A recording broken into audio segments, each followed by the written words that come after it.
Yo, let's talk about the Kansas City Chiefs.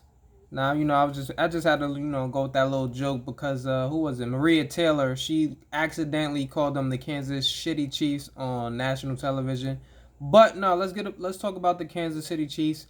And honestly, bro, just watching them play throughout the season, just watching his playoff games, I have zero faith in them going to the Super Bowl. Well, winning the Super Bowl. I'm not gonna say going to the Super Bowl. I have zero faith in these guys winning the Super Bowl. And honestly, it just goes to show you, man, we cannot overreact to names and overreact to box scores and whatnot, right? Because you will look at this if you watch this Chiefs game and trust me, I know there's gonna be people saying, "Oh, Patrick Mahomes injured his ankle." This game literally had nothing to do with the ankle. This game had nothing to do with the ankle injury, holding them back or anything like that. But the Jags had plenty of chances to win this game, and they just couldn't take that next foot. They just couldn't take that next foot forward. Like whether it have been in the first half where you had Christian Kirk dropping a wide open touchdown pass. I'm not gonna say touchdown back because he was falling to the floor, right? But that would have been a 60-yard bomb. They would have been with inside the 20. They probably would have scored a TD. And did they get three before half? I don't think they got three before half in that situation. I think they end up having to punt the ball, so they missed out on points that possession. Let me just make sure. I want to make sure that I'm not tweaking. Let me see. Kind of see. Oh no, they did get points that possession. They got points that possession, but that was definitely a drive in which they should have got a TD. That's a game changing play. You just look at other times the Agnew fumble. Just look at other drives where they pretty much were getting pressure on. They probably got pressure on Mahomes. Then you see a flag for roughing the passer, or you just see like just weak calls against the Jaguars that they weren't necessarily calling against the Chiefs. And I can just see that this team is so freaking beatable. Honestly, bro, the Jags, they're an experienced team. This is their first. I mean, I'm not gonna say super inexperienced, but I'm saying as far as the players go, like as far as playoff experience, the main guys, the core of that team, they don't have that experience. Then you, especially the defense. The last time they made it there, what was that? 2000, was that 18? 18, and this is pretty much a whole different roster now. Honestly, that's when they played the Steelers. They beat the Steelers. Then they lost to, was it the Patriots in the AFC Championship game? That's neither here nor there, right? But I'm just watching. I'm seeing how inexperienced this team was. Of course, there was some calls that went against them. Trevor Lawrence throwing a pick in a clutch situation, down 10, where so you just look at those type of situations, and you say, all right, man, put a better team, put a team that's been there before, like a Bills or the Bengals, put them in that situation, and I promise you they beat the Chiefs today. With the way the Chiefs played. Now I will say, um, the stats won't show it, but the Jags was able to get a little bit of pressure on Mahomes. He just pulled out, all the tricks out his hat, man. Honestly, Travis Kelsey was just the what should I say, his safe haven, bro. Like honestly, he had 14 catches and had less than 100 yards. I think it was like 95 or so.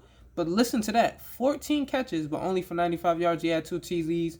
He was just able to move the chains in certain situations where they needed them. Plenty of few second and longs, third and shorts, and everything like that. He was just huge for moving the chains today, honestly. And I feel like a team like the Bills or the Bengals, they'll be more equipped to taking away Mahomes' best weapon, which is Travis Kelsey, and making Marquez Valdez-Scantling beat them, making Kadarius Toney beat them, making Juju Smith-Schuster beat them, making what's the tight end? Is it Noah Gray? I can't remember the guy's name, but yeah, you gotta make the role players beat you, honestly. And the Jags just didn't do that.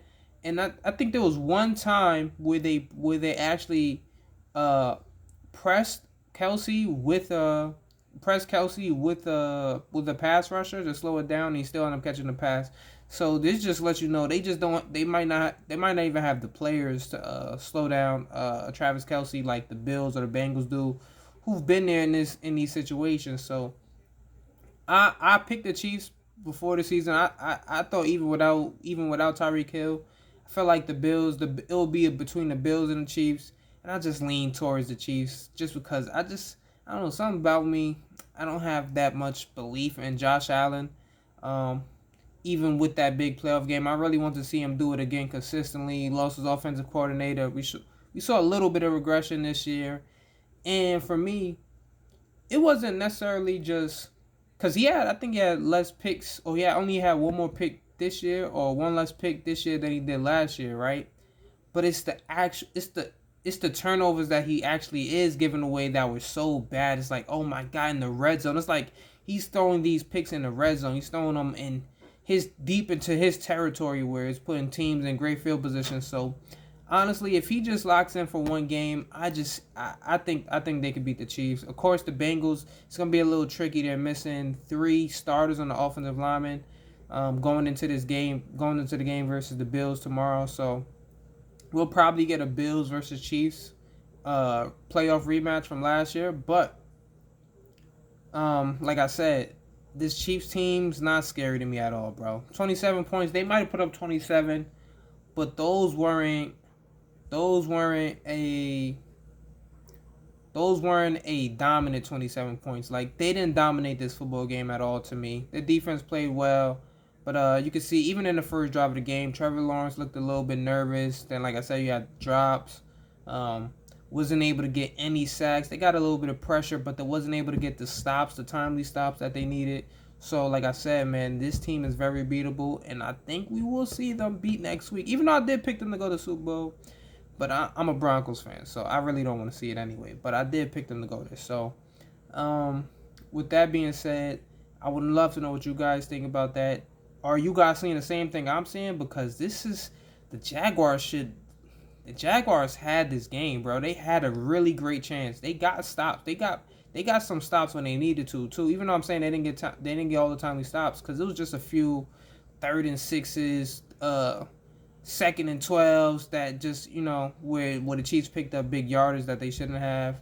Even the play when it was what they got called for. Offensive pass interference. It's 3rd and 19.